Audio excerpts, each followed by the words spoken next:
नमस्कार दर्शक बंधु। आज हूँ जून मास 25 तारीख बुधवार। आज दिन जाकर टॉप 20 गुरुत्वपूर्ण खबर उपर आसतु नजर पकाइबा। वीडियोटी को शेष पर्यंत देखु मात्र किसी समय मध्य जानीपर आज दिन संपूर्ण खबर। ता पूर्व चैनल नुआ थिले चैनल को सब्सक्राइब कर रखु एमती प्रतिदिन लाटेस्ट न्यूज सर्वप्रथम देखापी। तेबे आसतु संपूर्ण खबर उपर नजर पकाइबा। आज प्रथम खबर, राज्य में प्रतिष्ठा हेब 9टी नुआ मेडिकल कॉलेज। एने सूचना देले स्वास्थ्य मंत्री मुकेश महालिंग। जगतसिंहपुर, भद्रक, ढेंकानाल, नवरंगपुर एमबीबीएस कॉलेज हेब। बुर्ला, ब्रह्मपुर, केन्दुझर, बलांगीर 4टी डेंटाल कॉलेज हेब। सेहीपरि मयूरभंज गोटे आयुर्वेद कॉलेज करा बोली एने बजेट को मध्य अनुमोदन मिली। परवर्ती खबर, सरकारी कर्मचारी बड़ आश्वस्ति।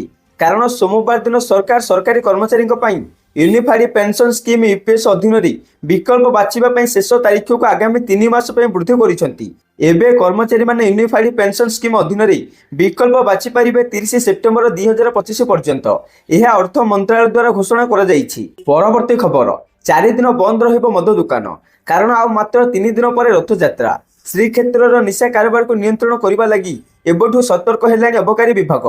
जिला अबकारी कार्यालय पक्षर पुरी पौरांचल 31 मद दुकान को बंद रखा लगी निर्देश जारी कर श्रीक्षेत्र में समस्त विदेशी देशी मद दुकान और बार को 4 दिन पर्यंत बंद रही जिला अबकारी अधीक्षक जगदीश सामल।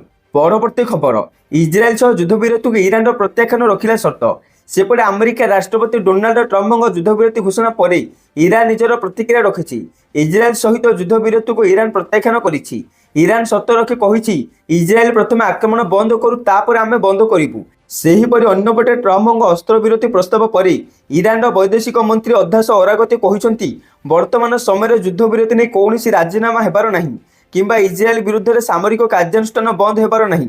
जदि ईरान स्थानीय समय भोर 4टा सुधा इज्राएल पक्षर आक्रमण बंद कर जाए तेबे ईरान प्रत्याक्रमण करिबो नहीं। परवर्ती खबर, आज महाकाश को उड़ाण भरिबे शुभ्रांशु शुक्ला। पूर्वर मिशन लॉन्च नहीं गोटे गोटे तारीख फाइनाल ही थाए हेले किसी समस्या पे लॉन्च को बातिल कर जाइथिला।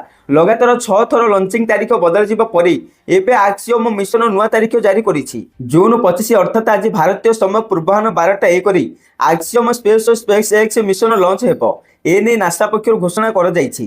परवर्ती खबर, कमिला सुना दर। जून 24 अर्थात मंगलवार 24 कैरेट 10 ग्राम सुनार दाम 99,870 टंका रही। गतकाली 1,06,90 टंका थिला। एथिरे 820 टंका ह्रास होईछि।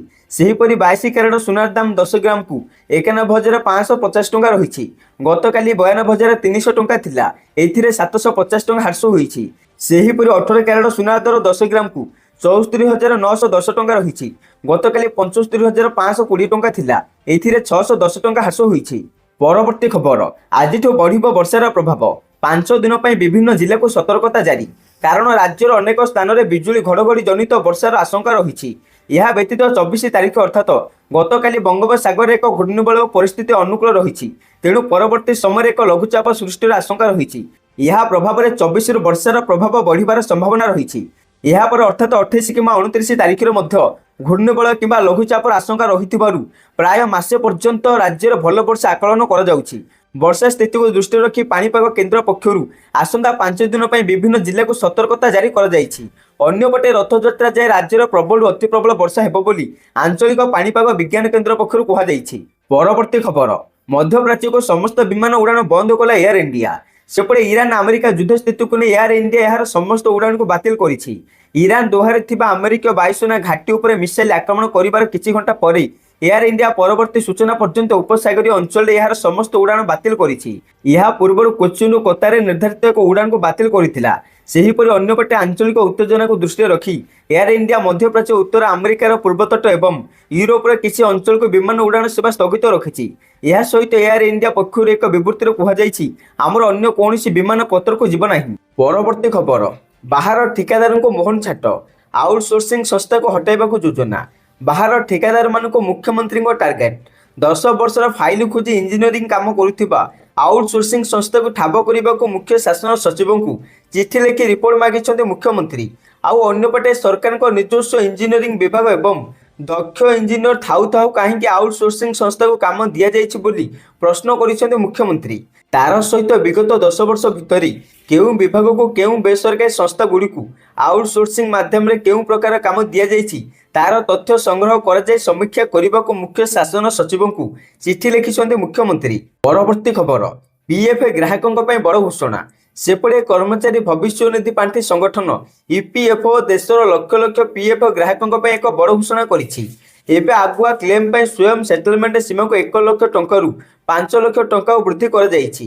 ଏହାଦ୍ୱାରା ଗ୍ରାହକମାନେ ଜରୁରୀକାଳୀନ ପରିସ୍ଥିତିରେ ନିଜ ପାଣ୍ଠିରୁ ଅଧିକ ଟଙ୍କା ଅତି ଶୀଘ୍ର ଉଠାଇ ପାରିବେ। ସେପଟେ କେନ୍ଦ୍ର ଶ୍ରମ ଓ ନିଯୁକ୍ତି ମନ୍ତ୍ରୀ ମନସୁଖ ମାଣ୍ଡଭିୟା କହିଛନ୍ତି ଏହି ନୂଆ ସୀମା ଅନୁଯାୟୀ ଅଟୋ ସେଟଲମେଣ୍ଟ କ୍ଲେମ୍ଗୁଡ଼ିକ ମାତ୍ର 3 ଦିନ ମଧ୍ୟରେ ସମାଧାନ ହେବ। ଏହା ପିଏଫ ଗ୍ରାହକଙ୍କ ପାଇଁ ଏକ ବଡ଼ ସହାୟକ ହେବ। ପରବର୍ତ୍ତୀ ଖବର, ଏଚଡିଏଫସି, ଆଇସିଆଇସିଆଇ ଏକ୍ସିସ୍ ବ୍ୟାଙ୍କକୁ ନେଇ ଅର୍ଥ ବିଭାଗର ସ୍ପଷ୍ଟୀକରଣ। ଏହି 3 ବ୍ୟାଙ୍କ ସହିତ ସରକାରୀ ନେଣଦେଣ ଜାରି ରହିବ। ସମସ୍ତ ବିଭାଗକୁ ଚିଠି ଲେଖି ସୂଚନା ଦେଲେ ଅର୍ଥ ବିଭାଗର ପ୍ରମୁଖ ସଚିବ। ଏହି 3 ବ୍ୟାଙ୍କ ଆକାଉଣ୍ଟ ଅନ୍ୟତ୍ର ଖୋଲିବା ଦରକାର ନାହିଁ ବୋଲି କହିଲେ ଅର୍ଥ ବିଭାଗ। ପ୍ରକାଶ ଥାଉ କି ଏହି 3 ଘରୋଇ ବ୍ୟାଙ୍କ ସହ ବ୍ୟବସାୟିକ ଓ ଜମା କାରବାର କରିବେନି ବୋଲି ସରକାର କହିଥିଲେ। କାରଣ ବ୍ୟାଙ୍କ ମାନଦଣ୍ଡ ପୂରଣ ନ କରିବା ଓ ଗତ 2 ବର୍ଷରେ ସରକାରଙ୍କ କିଛି ପ୍ରମୁଖ ଯୋଜନାକୁ କାର୍ଯ୍ୟକାରୀ କରିବାରେ ଭଲ ପ୍ରଦର୍ଶନ ନଥିବାରୁ ଏଭଳି ନିଷ୍ପତ୍ତି ନିଆଯାଇଥିଲା। ପରବର୍ତ୍ତୀ ଖବର, ଟ୍ରମ୍ପଙ୍କ ଅସ୍ତ୍ରବିରତି ଘୋଷଣା ପରେ 2% କମିଲା ତେଲ ମୂଲ୍ୟ। ମଙ୍ଗଳବାର ସକାଳେ ଆମେରିକା ରାଷ୍ଟ୍ରପତି ଡୋନାଲ୍ଡ ଟ୍ରମ୍ପ ଇରାନ ଇସ୍ରାଏଲ ମଧ୍ୟରେ ସମ୍ପୂର୍ଣ୍ଣ ଯୁଦ୍ଧବିରତି ଘୋଷଣା କରିବା ପରେ ବିଶ୍ୱବ୍ୟାପୀ ଅଶୋଧିତ ତେଲର ମୂଲ୍ୟ 2%ରୁ ଅଧିକ ହ୍ରାସ ପାଇଛି। ସକାଳ ପ୍ରାୟ 8:25 ସମୟରେ ଇଣ୍ଟରକଣ୍ଟିନେଣ୍ଟାଲ ଏକ୍ସଚେଞ୍ଜର ବ୍ରେଣ୍ଟର ଅଗଷ୍ଟ କଣ୍ଟ୍ରାକ୍ଟ $69.98ରେ ଟ୍ରେଡ୍ ହୋଇଥିଲା। ସେହିପରି NYMEXରେ ୱେଷ୍ଟ ଟେକ୍ସାସ ଇଣ୍ଟରମିଡିଏଟ୍ର ଅଗଷ୍ଟ କଣ୍ଟ୍ରାକ୍ଟ 2.25% ହ୍ରାସ ପାଇ $67.0 ପ୍ରତି ବ୍ୟାରେଲ ହୋଇଥିଲା। ପରବର୍ତ୍ତୀ ଖବର, ଟ୍ରମ୍ପଙ୍କୁ ମିଳିଲା ନୋବେଲ ପୁରସ୍କାର। ସେପଟେ ଇସ୍ରାଏଲ ଏବଂ ଇରାନ ମଧ୍ୟରେ ଯୁଦ୍ଧବିରତି ପାଇଁ ମଧ୍ୟସ୍ଥତା କରିବାରେ ଆମେରିକା ରାଷ୍ଟ୍ରପତି ଡୋନାଲ୍ଡ ଟ୍ରମ୍ପଙ୍କ ଭୂମିକା ପାଇଁ ତାଙ୍କୁ 2025 ନୋବେଲ ଶାନ୍ତି ପୁରସ୍କାର ପାଇଁ ମନୋନୀତ କରାଯାଇଛି। ଆମେରିକା ହାଉସ ପ୍ରତିନିଧି ବଡି କାର୍ଟର ମଧ୍ୟପ୍ରାଚ୍ୟ ବିବାଦର ସମାଧାନରେ ଟ୍ରମ୍ପଙ୍କ ଭୂମିକା ଉପରେ ଆଲୋକପାତ କରି ନୋବେଲ ଶାନ୍ତି ପୁରସ୍କାର କମିଟିକୁ ଏକ ଚିଠି ଲେଖିଛନ୍ତି। ପରବର୍ତ୍ତୀ ଖବର, ହ୍ୱାଟ୍ସଆପରେ ସମସ୍ୟା ଶୁଣିବେ ସରକାର। ଆନ୍ଧ୍ରପ୍ରଦେଶ ଭଳି ହ୍ୱାଟ୍ସଆପ ଚାଟବଟ କାର୍ଯ୍ୟକାରୀ କରିବାକୁ ଓଡ଼ିଶାରେ ଆରମ୍ଭ ହୋଇଛି ପ୍ରକ୍ରିୟା। ଏଥିରେ ଲୋକେ ଘରେ ବସି ସରକାରଙ୍କୁ ସମସ୍ୟା ଜଣାଇବେ। ଆଜି ସଚିବ ସ୍ତରୀୟ ବୈଠକରେ ୟୁନିଫାଇଡ୍ ହ୍ୱାଟ୍ସଆପ ବଟକୁ କାର୍ଯ୍ୟକାରୀ କରିବାକୁ ଆଲୋଚନା ହୋଇଛି। ଏଆଇ ଦ୍ୱାରା ସମ୍ପୂର୍ଣ୍ଣ ଭାବେ ଏହା ପରିଚାଳିତ ହେବ। ସ୍ୱଚ୍ଛତାର ସହ ଦ୍ରୁତଗତିରେ ସମସ୍ୟା ସମାଧାନ ପାଇଁ ଏଭଳି ହାଇଟେକ୍ ବ୍ୟବସ୍ଥାକୁ ଆପଣେଇବାକୁ ଯାଉଛନ୍ତି ଓଡ଼ିଶା ସରକାର। ଏଥିପାଇଁ ପୂର୍ବରୁ 7 ମାର୍ଚ୍ଚ 2025ରେ ମେଟା ସହିତ ହ୍ୱାଟ୍ସଆପ ଆପ୍ ବଟକୁ ନେଇ MOU କରିଥିଲେ ରାଜ୍ୟ ସରକାର। ପରବର୍ତ୍ତୀ ଖବର, ପିୟୁଷଙ୍କୁ ନେଇ ଲାଗି ରହିଥିବା ଯାତ୍ରା କଳି ତୁଟିଲା। ଯାତ୍ରା ସିଂହ ବାହିନୀକୁ ଯିବେ ଲୋକପ୍ରିୟ ଯାତ୍ରା କଳାକାର ପିୟୁଷ ତ୍ରିପାଠୀ। ସେ 5 ବର୍ଷ ପାଇଁ ସଞ୍ଜୀବୀ ପାଢ଼ୀଙ୍କ ପାର୍ଟି ସହିତ ରହିବେ। ଏନେଇ ପିୟୁଷ ନିଜେ ସାମ୍ବାଦିକ ସମ୍ମିଳନୀ କରି ଘୋଷଣା କରିଛନ୍ତି। ସେ ଯାତ୍ରା ସିଂହ ବାହିନୀ ସହିତ 5 ବର୍ଷ ପାଇଁ ଅନୁବନ୍ଧିତ ଅଛନ୍ତି ବୋଲି କହିଛନ୍ତି। ପରବର୍ତ୍ତୀ ଖବର, ଏବେ ଘର କରିବା ପାଇଁ ଜମି ଯୋଗାଇ ଦେବେ ସରକାର। ସେପଟେ 4 ଡେସିମିଲରୁ କମ୍ ଜମି ଥିବା ବ୍ୟକ୍ତିଙ୍କୁ ଘର କରିବା ପାଇଁ ଜମି ଯୋଗାଇ ଦେବେ ସରକାର। କାରଣ ସେମାନଙ୍କୁ ମଧ୍ୟ ଭୂମିହୀନ ଭାବେ ବିଚାର କରାଯିବ। ପୂର୍ବରୁ ରାଜ୍ୟରେ ଭୂମିହୀନଙ୍କ ସର୍ଭେ ସରିଛି। ଗ୍ରାମାଞ୍ଚଳରେ ଆଦୌ ଜମି ନଥିବା ପରିବାର ଚିହ୍ନଟ କରିବାକୁ ଗତ ବର୍ଷ 16 ଅଗଷ୍ଟରୁ 31 ଅକ୍ଟୋବର ମଧ୍ୟରେ ସର୍ଭେ କରାଯାଇଥିଲା। ତେଣୁ ଏମାନଙ୍କୁ ଘର ଖଣ୍ଡିଏ କରିବା ପାଇଁ ଜମି ଯୋଗାଇ ଦେବାକୁ ସରକାର ନିର୍ଦ୍ଦେଶ ଦେଇଛନ୍ତି। ପରବର୍ତ୍ତୀ ଖବର, ଭାରତୀୟ ସେନାକୁ ମିଳିବ ଆହୁରି ଅଧିକ ଶକ୍ତି। ଶତ୍ରୁ ରାଷ୍ଟ୍ରକୁ ଦେବ କଡ଼ା ଜବାବ। ଏପରିକି ସୀମାପାର ଆତଙ୍କବାଦର ମୁକାବିଲା ପାଇଁ ଭାରତ ସରକାର ସେନାର କ୍ଷମତାକୁ ଆହୁରି ଅଧିକ ମଜବୁତ କରିବେ। ଏନେଇ ଉଠାଇଛନ୍ତି ବଡ଼ ପଦକ୍ଷେପ। 1981.90 କୋଟି ଟଙ୍କାରେ 13ଟି ପ୍ରତିରକ୍ଷା ଚୁକ୍ତି କରିଛନ୍ତି ସରକାର।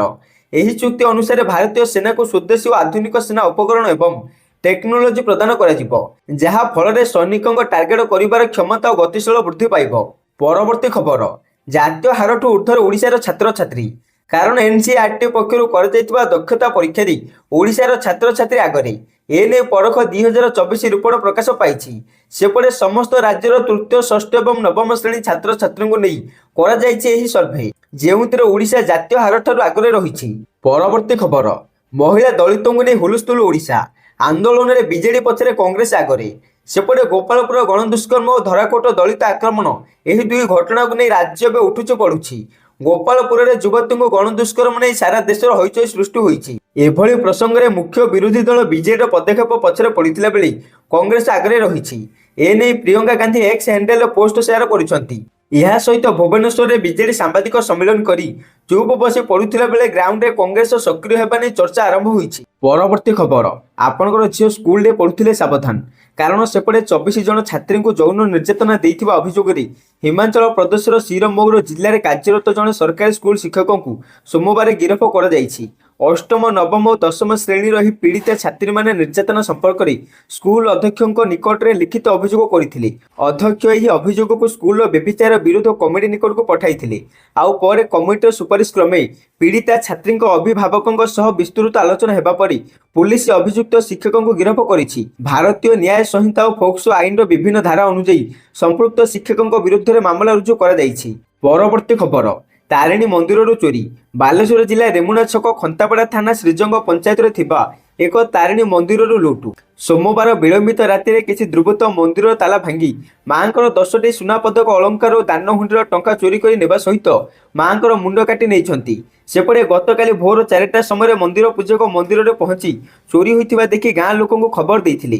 ଖବର ପାଇ ଖନ୍ତାପଡ଼ା ପୁଲିସ ଘଟଣାସ୍ଥଳରେ ପହଞ୍ଚି ତଦନ୍ତ ଆରମ୍ଭ କରିଛି। ପରବର୍ତ୍ତୀ ଖବର, ଅସ୍ତ୍ରୋପଚାର ପାଇଁ ଡାକ୍ତରଖାନାରେ ଭର୍ତ୍ତି ନାବାଳିକାଙ୍କୁ ଦୁଷ୍କର୍ମ। ଉତ୍ତରପ୍ରଦେଶର ମିରଟରେ ଏକ ମେଡିକାଲ କଲେଜରେ ଜଣେ 15 ବର୍ଷୀୟ ନାବାଳିକାଙ୍କୁ ଦୁଷ୍କର୍ମ କରାଯାଇଛି। ନାବାଳିକା ଜଣକ ତାଙ୍କ ଗୋଡ଼ରେ ଏକ ଅସ୍ତ୍ରୋପଚାର ପାଇଁ ହସ୍ପିଟାଲ ଭର୍ତ୍ତି ହୋଇଥିଲେ। ନାବାଳିକାଙ୍କୁ ମେଡିକାଲରେ ଭର୍ତ୍ତି ହୋଇଥିବା ଅନ୍ୟ ଜଣେ ରୋଗୀଙ୍କ ଆଟେଣ୍ଡାଣ୍ଟ ଜୁନ୍ 20 ତାରିଖରେ ଶୌଚାଳୟରେ ଦୁଷ୍କର୍ମ କରିଥିଲେ।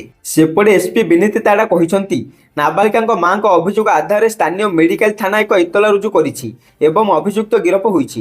ପରବର୍ତ୍ତୀ ଖବର, ଛାତ୍ର ସଂସଦ ନିର୍ବାଚନ ପାଇଁ ଚଳଚଞ୍ଚଳ କ୍ୟାମ୍ପସ। ରାଜ୍ୟରେ ଗତ 8 ବର୍ଷ ହେବ ଛାତ୍ର ସଂସଦ ନିର୍ବାଚନ ହୋଇନାହିଁ, ଯାହାକୁ ନେଇ ବିଭିନ୍ନ ଛାତ୍ର ସଂଗଠନ ଗୁଡ଼ିକ ମଧ୍ୟରେ ଦୀର୍ଘ ଦିନ ହେବ ଅସନ୍ତୋଷ କୋହଳୁଥିଲା। ବିଜେପି ସରକାର ଗଠନ କଲେ ଛାତ୍ର ସଂସଦ ନିର୍ବାଚନ କରିବ ବୋଲି କହିଥିଲା। ତେଣୁ ଚଳିତ ବର୍ଷ ଦଶହରା ପୂର୍ବରୁ ଛାତ୍ର ସଂସଦ ନିର୍ବାଚନ କରିବାକୁ ସରକାର ଯୋଜନା କରୁଛନ୍ତି ବୋଲି ଉଚ୍ଚଶିକ୍ଷା ମନ୍ତ୍ରୀ ସୂର୍ଯ୍ୟବଂଶୀ ସୁରଜ କହିବା ପରେ ଏବେ ଏହାକୁ ନେଇ ଜୋର ଧରିଛି ରାଜ୍ୟ ରାଜନୀତି। କ୍ୟାମ୍ପସ ଦଖଲ ପାଇଁ 3 ପ୍ରମୁଖ ଦଳ ରଣନୀତି କରିବା ଆରମ୍ଭ କରିଦେଇଛନ୍ତି।